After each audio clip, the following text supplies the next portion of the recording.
Suzanne Wickersham était une adolescente de 17 ans, pétillante, heureuse et proche de sa famille. Suzanne avait l'intention de profiter de son été de l'année 1973. Après ça, elle allait rentrer en dernière année au lycée et donc elle comptait bien se détendre pendant ses vacances. Malheureusement, au tout début du mois de juillet, elle va étrangement disparaître. La police ne semblera pas vraiment prendre son cas au sérieux jusqu'à ce que 3 ans plus tard, une horrible découverte soit faite. Pour tout savoir sur la triste et mystérieuse histoire de Suzanne Wickersham, lançons-nous maintenant dans la vidéo.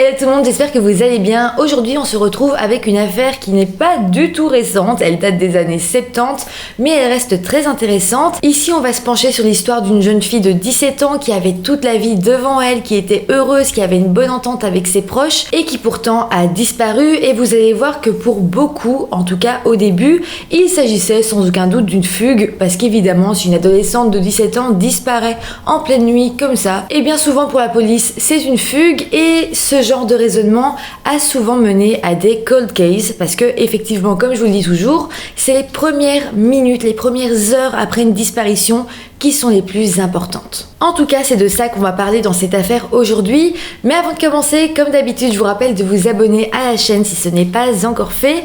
N'hésitez pas non plus à vous abonner à mon compte Instagram si vous en avez envie. Et maintenant que tout ça est dit, eh bien, lançons-nous dans cette très triste affaire. Suzanne Ann Wickersham, qu'on appelait aussi Suzy, est née le 21 novembre 1955 et a grandi aux États-Unis dans l'État de l'Oregon, dans la ville de Bend au 905 sur l'avenue Roosevelt. Elle y vivait alors avec ses parents Roy et Shannon Wickersham, ainsi qu'avec ses 2 petits frères et sœurs. En soi, Suzanne était une jeune fille très heureuse. Elle était proche de sa famille et avait beaucoup d'amis. Ses amis l'ont d'ailleurs décrit comme une fille amicale, pétillante, qui s'entendait bien avec tous les autres élèves de sa classe. En 1973, Suzanne avait alors 17 ans et comme je vous l'ai dit, elle avait tout pour se garantir un avenir brillant et d'ailleurs elle avait des rêves plein la tête. Au mois de juin de cette année, elle venait d'ailleurs de finir son année scolaire, elle attendait donc l'été avec impatience et elle savait qu'à la rentrée, elle commencerait sa toute dernière année au lycée. Mais avant ça, elle comptait donc bien profiter de ses vacances, mais malheureusement, au début du mois de juillet, alors que l'été venait tout juste de commencer, eh bien, Suzanne va bizarrement disparaître sans laisser de traces. Pour comprendre ce qui s'est passé, on va alors se plonger dans la journée du mercredi 11 juillet 1973. Ce soir-là, Suzanne ainsi que l'une de ses amies s'étaient promenées dans les rues de la ville de Bend. D'ailleurs, Sharon, donc la mère de Suzanne, l'avait autorisée à prendre la voiture familiale à condition qu'elle la lui dépose à son travail avant la fin de son service. Sharon était en fait serveuse dans un restaurant et elle terminait son service assez tard dans la soirée, donc en soi pendant qu'elle travaillait, elle n'avait pas besoin de sa voiture et avait donc dit à Suzanne qu'elle pouvait en disposer comme elle le voulait pendant cette soirée-là. Donc voilà, Suzanne et son amie ont passé la soirée à 2 à sillonner les routes et puis Suzanne avait reconduit son amie chez elle et après ça, elle s'était rendue au restaurant Sage Room, là où sa mère travaillait. Suzanne avait alors garé la voiture sur le parking et elle était entrée dans le restaurant pour parler un petit peu avec sa mère. Suzanne lui avait alors expliqué qu'elle n'allait pas rentrer en voiture avec elle après son service puisqu'elle s'était arrangée avec des amis à elle pour qu'ils viennent la chercher. Sa mère n'y a vu aucun problème et après ça, eh bien Suzanne est sortie du restaurant. À ce moment-là, il était à peu près 23h30. Une fois dehors, Suzanne avait alors remonté la route jusqu'à la pharmacie Howell Rexall, puisque c'était là que ses amis étaient censés venir la chercher. Elle avait alors attendu ses amis sur place un long moment, mais bizarrement, eh bien, ils ne sont jamais venus la chercher. Je rappelle qu'on est dans les années 70, il n'y a pas de téléphone portable, c'est difficile de prévenir s'il y a un empêchement. Peut-être qu'il y a eu un quiproquo, peut-être qu'en fait elle croyait qu'ils allaient venir, mais finalement ils avaient autre chose. Je sais pas exactement ce qui s'est passé, mais en tout cas, ils ne sont pas pas venus. En tout cas, à ce moment-là, Suzanne se trouvait dans une situation assez compliquée puisque dans tous les cas, elle devait rentrer chez elle, sauf qu'en attendant ses amis un long moment, sa mère était déjà sortie du travail et elle était déjà rentrée, et là, ses amis ne venaient pas la chercher, donc en soi, elle n'avait plus vraiment de moyen de rentrer à sa maison. Tout d'abord, elle s'est alors dit qu'elle pourrait rentrer chez elle à pied. Mais c'est vrai que c'était quand même un long trajet, c'était plusieurs kilomètres, il faisait nuit et ça l'a un petit peu découragée. Une autre option qui s'offrait à elle était donc de faire de l'autostop. Alors, elle savait que c'était dangereux, mais clairement, elle se trouvait dans la petite ville de Bend, une ville peu peuplée où il se passe jamais rien, et donc, elle en a finalement conclu que ici, elle risquerait pas grand-chose à faire du stop. Par contre, je précise quand même que si qui que ce soit avait tenté de s'en prendre à Suzanne, elle aurait quand même eu beaucoup de mal à se défendre. Suzanne était assez petite, elle mesurait 1m60, elle ne pesait que 50 kg, donc si quelqu'un voulait l'enlever ou lui faire du mal, il aurait eu très facile à la maîtriser. Mais bon, en soi, c'était pas la première fois que Suzanne faisait du stop dans sa ville et elle a donc décidé de tenter le coup. Malheureusement, il semblerait qu'elle ait pris une très mauvaise décision, puisqu'après ça, plus personne ne la reverrait en vie. Au moment de sa disparition, Suzanne portait un pantalon blanc, des chaussures blanches, un manteau marron et une chemise à carreaux bleue et blanche. Elle avait également son sac à main marron avec elle. En tout cas, un petit peu plus tard dans la nuit, les parents de Suzanne ont commencé à s'inquiéter de son absence. Ça ne ressemblait clairement pas à Suzanne de rester la nuit dehors sans contacter sa famille. Donc finalement, aux premières heures du matin, ses parents ont décidé d'aller la chercher dans les rues de Bend. Malheureusement, au final, ils ne l'ont pas trouvée et donc ses parents ont décidé d'appeler la police et d'expliquer que leur fille de 17 ans avait disparu pendant la nuit. Malheureusement, la police n'a pas vraiment eu l'air de s'inquiéter, les agents n'ont pas montré beaucoup d'intérêt à la disparition de Suzanne et ils ont simplement présumé qu'elle avait fugué. En soi, elle avait 17 ans, elle devait rejoindre des amis et donc pour les agents de police, c'était juste un petit caprice d'adolescente. Sans doute qu'elle avait fait une bêtise avec ses amis, qu'elle était partie, rien de plus et qu'elle allait sans aucun doute revenir très très vite. Évidemment, de leur côté, les parents de Suzanne ont insisté sur le fait que ça ne lui ressemblait pas du tout. Elle n'avait jamais fait ça et en plus, elle et ses parents avaient une très bonne relation. Ça n'avait aucun sens que Suzanne ait voulu fuguer. En soi, les parents de Suzanne lui donnaient quand même pas mal de liberté. Elle savait qu'elle pouvait faire pas mal de choses. On voit pas pourquoi elle aurait voulu fuguer. Malheureusement, la police a totalement refusé d'écouter les parents qui se sont alors retrouvés seuls, tout en sachant que quelque chose de grave était sans doute arrivé à leur fille. En soi, à ce moment-là, Roy et Sharon ont compris qu'ils allaient devoir rechercher leur fille tout seuls et qu'ils ne seraient aidés par aucune autorité. Ils avaient alors continué à fouiller la ville et la région de Bend et avaient évidemment contacté les amis de Suzanne. C'est d'ailleurs là qu'ils ont compris que ce soir-là, ses amis n'étaient pas venus la chercher et que par conséquent, Suzanne avait sans doute décidé de se rendre chez elle en faisant du stop. Les proches de Suzanne ont donc décidé de distribuer sa photo aux habitants de la région. Ils ont tenté de faire connaître l'affaire un maximum et en soi ils ont tout fait pour essayer de trouver des volontaires qui pourraient les aider à retrouver Suzanne. En soi, sa famille était convaincue qu'elle avait été victime d'un acte criminel cette nuit-là et elle espérait alors que quelqu'un en ville ait vu ou entendu quelque chose. En soi, ils étaient à la recherche du moindre témoignage qui pourrait les emmener vers une piste à peu près solide. Malheureusement, les jours se sont transformés en semaines, qui se sont transformés en mois et rien de plus n'a été trouvé et surtout Suzanne n'est jamais rentrée à la maison. Avec le temps, la police a tout de même commencé à se pencher sur l'affaire, mais bon, ils avaient perdu beaucoup de temps et comme on le sait, ce sont les premières heures après une disparition qui sont les plus importantes. La police a tout de même reçu quelques témoignages de personnes qui avaient vu la photo de Suzanne et qui pensaient l'avoir reconnue quelque part. Certains ont dit l'avoir vue à Bend, donc dans sa ville, mais il y a eu d'autres observations à Vancouver, à Klamath Falls et à Portland. L'un des témoins était un vendeur vivant à Klamath Falls, une ville située à 2h30 de chez Suzanne. Ce vendeur avait en fait expliqué à la police que, à la télé, il avait vu un reportage parlant de la disparition de Suzanne et que un petit peu plus tard, alors qu'il était dans un restaurant, il avait vu une femme en train de prendre son petit déjeuner qui ressemblait comme 2 gouttes d'eau à Suzanne. C'était donc un restaurant situé à Klamath Falls. Mais attendez, ce n'est pas tout parce qu'il y a une autre témoin, une femme cette fois, qui venait de la ville de Bend, mais qui dira à la police qu'elle avait reconnu Suzanne alors qu'elle se trouvait à un arrêt de bus, toujours dans la ville de Klamath Falls. Donc avec ça, on se rendait compte quand même qu'il y avait pas mal de personnes qui semblaient avoir aperçu Suzanne dans cette ville. La police avait alors enquêté sur place, mais au final, aucune trace de Suzanne n'avait été trouvée aux endroits où des suspects semblaient l'avoir vue. Finalement, après ça, 3 années vont passer. Et c'est finalement le 20 janvier 1976 qu'il va y avoir le plus gros rebondissement dans cette affaire. Ce jour-là, un homme ramassait du bois de chauffage dans la région, dans un bois situé à quelques kilomètres de Bend, sur l'autoroute 97, juste derrière une station de pesage de camions. Mais voilà, à un moment donné, cet homme va tout simplement faire une horrible découverte. Il était malheureusement tombé sur des restes humains et avait donc immédiatement appelé la police. Ce qu'il avait trouvé était en fait des restes squelettiques d'humains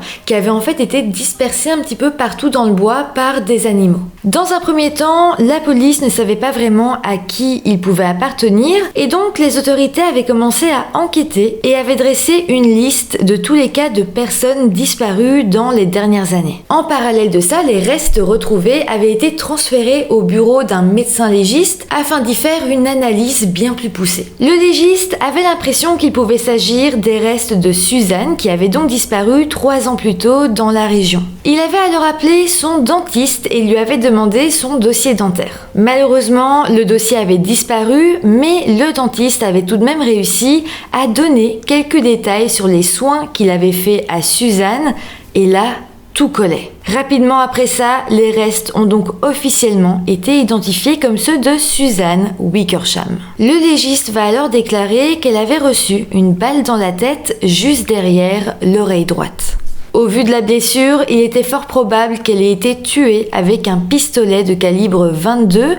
Donc, à partir de là, une chose était sûre, c'est qu'il s'agissait bel et bien d'un homicide. En plus de ça, le légiste confirmera qu'au vu de l'état des ossements retrouvés, le meurtre avait eu lieu il y a au moins 2 ans. Selon les autorités, le scénario le plus probable était quand même que Suzanne ait été assassinée la nuit de sa disparition, ou en tout cas très peu de temps après ça.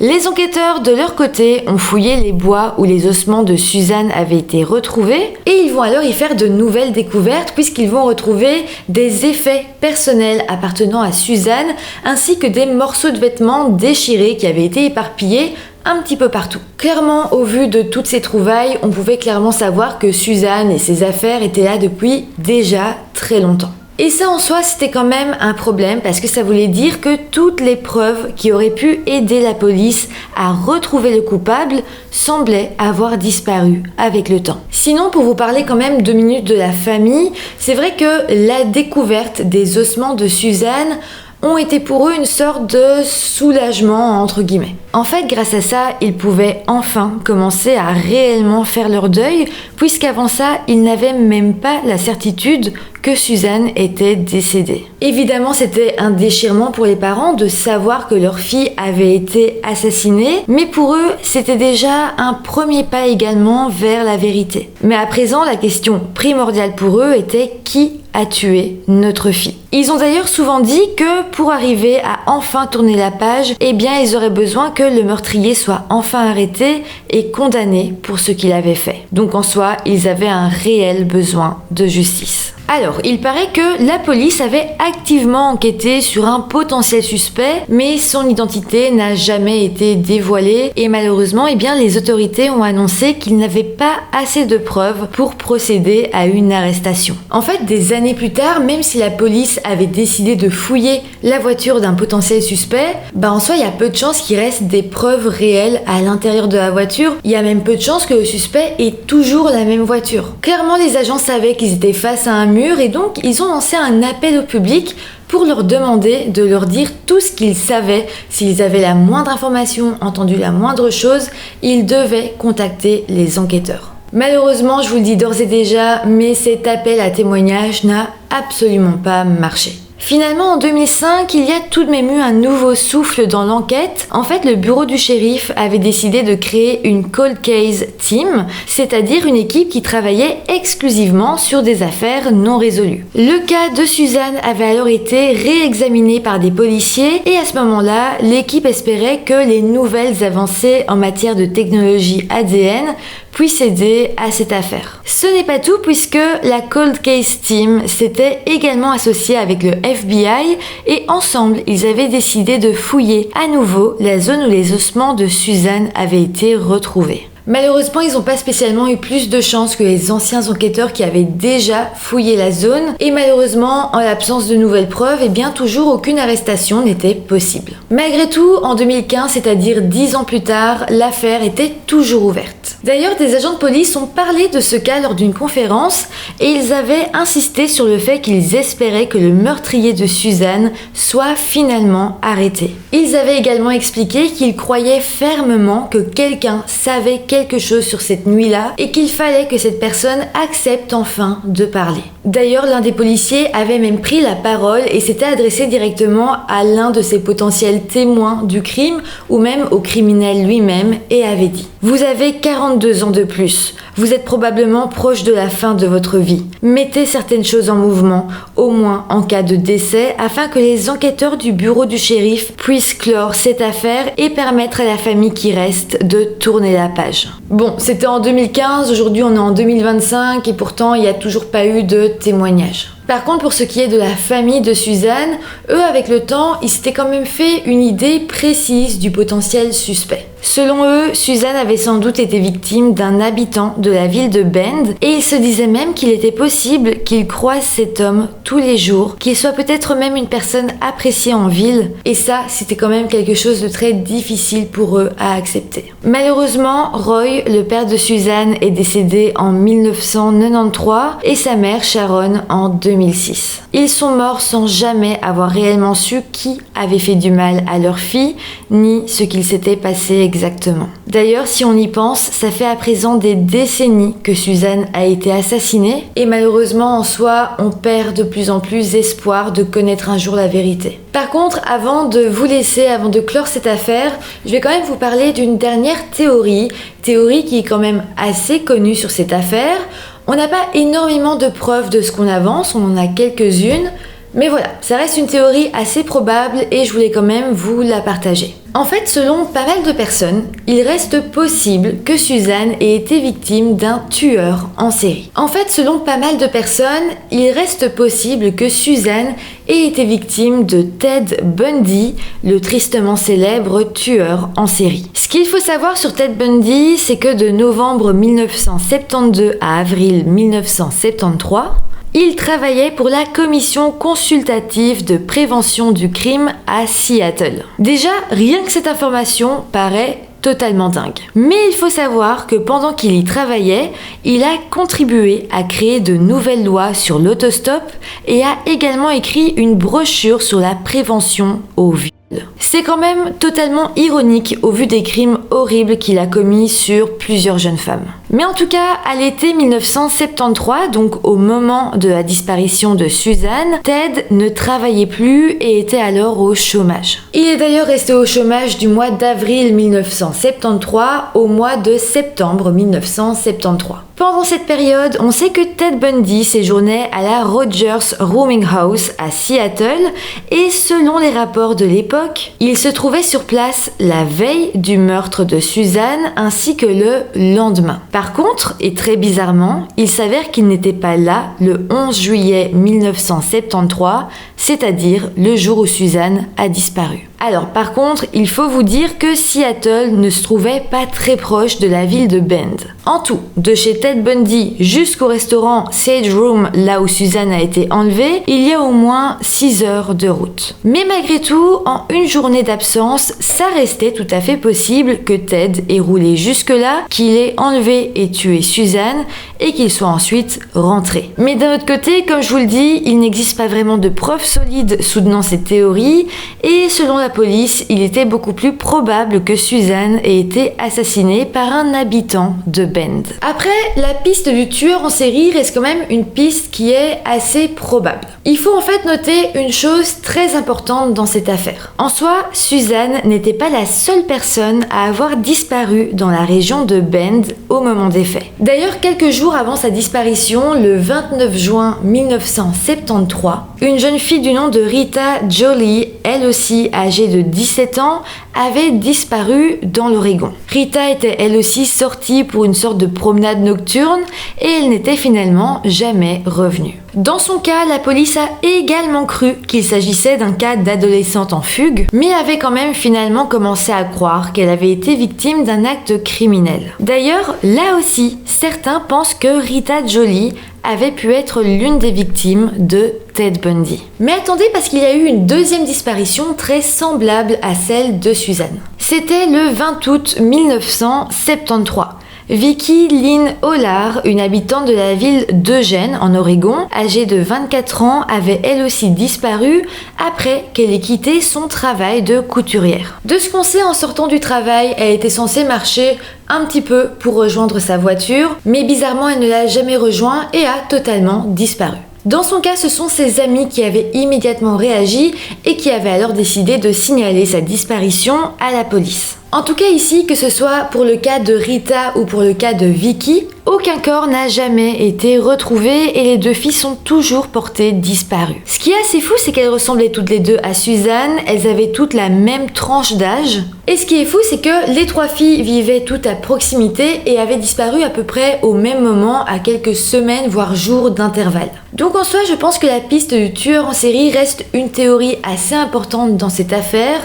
Mais malheureusement, pour le moment en tout cas, on n'a pas plus d'informations, seulement beaucoup de questions. En tout cas, pour terminer cette vidéo, je vais vous lire les paroles de la sœur de Suzanne qui s'appelle Rhonda, qui s'est exprimée il y a quelques années déjà à propos de sa sœur décédée. Suzanne n'est jamais loin de nos pensées. Probablement parce que nous n'avons jamais eu de conclusion. Je ne pouvais même pas imaginer à l'époque qu'il faudrait autant de temps pour résoudre le problème. Un jour, j'aimerais regarder cet homme dans les yeux et lui dire « Pourquoi as-tu fait ça ?» C'était juste une gentille personne. On pense à toutes ces choses qui auraient pu se passer et tous les gens qu'il aimait. Voilà, c'est comme ça que se termine cette triste affaire. N'hésitez pas à me dire en commentaire toutes vos théories, tout ce que vous en pensez. N'hésitez pas non plus à mettre des petits pouces en l'air si la vidéo vous a intéressé, à vous abonner à la chaîne. Et sinon, moi je vous dis à très bientôt pour une nouvelle vidéo. Bye!